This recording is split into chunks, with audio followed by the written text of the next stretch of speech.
My name is Kent Uyehara, and I'm the, owner and founder of FTC Skateboarding in San Francisco. I started basically selling skateboards when I was in high school, to friends, and then eventually started selling skateboards, turning it into a business around 1986. And thankfully, FTC has been a part of the San Francisco skateboard community, since then. The Embarcadero the Plaza time was the era of the 90s, was when the whole world was just focused on San Francisco, and everybody wanted to move here, live here, skate here. It was a pretty awesome time, unique time, awesome time, one that probably won't get replicated again.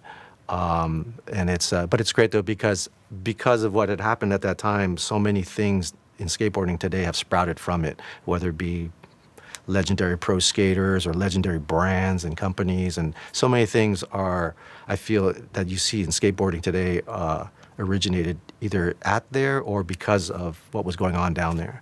And so, as a San Franciscan, you can't be more proud to have that San Francisco has such a profound influence on skateboarding, from really the start till today. This one day, one of the neighborhood kids that used to come in initially was this guy, Javante Turner. And Javante at the time was probably about 12 years old, I'd say. Really charismatic young person, and already had the famous Javante style and street hustle. So I met him, and very quickly I was like, oh, this guy's great, and I could tell that he was influential amongst his friends. So one day he came to the shop, and I just asked him, I said, hey, I'm thinking about putting a team together. Can you give me a list of people that you'd like to get together? So he came back, maybe a week later, and so the original team was basically he and his friends. And so it was Javante Turner, it was Mike and Greg Carroll, it was Rick Ibiceta, and that was the original squad. And then very shortly after, then we started bringing other people on, like Henry Sanchez and people like that. But basically got very, very lucky.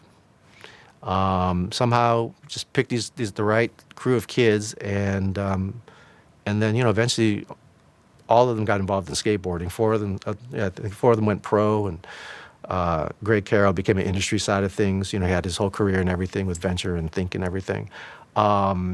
And so that's kind of what set it off. And then once we had that team, and once they started getting sponsored and started to travel, then that's when we basically went to the 2.0 level, which is then suddenly we started meeting people from other places like New York and like Europe.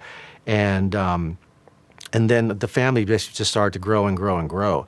And the beautiful thing about it was that because I was getting introduced and FTC was getting introduced through all of our riders, all of these riders from other places, basically there was just 100% trust, and respect from the moment that we met each other, and that just continued to happen. So very soon, it was everybody knew everybody, and like I said, thankfully, it was mutually beneficial for everybody. Yeah, I think that San Francisco's skate community is just as strong as it's always been. I think it's always revolving, and maybe some of the players and some of the the personalities may change, but there's always been, I think, very much continuity, for decades now when it comes to San Francisco and skateboarding. Skateboarding and San Francisco are like two peas in a pod. They're never going to be separated.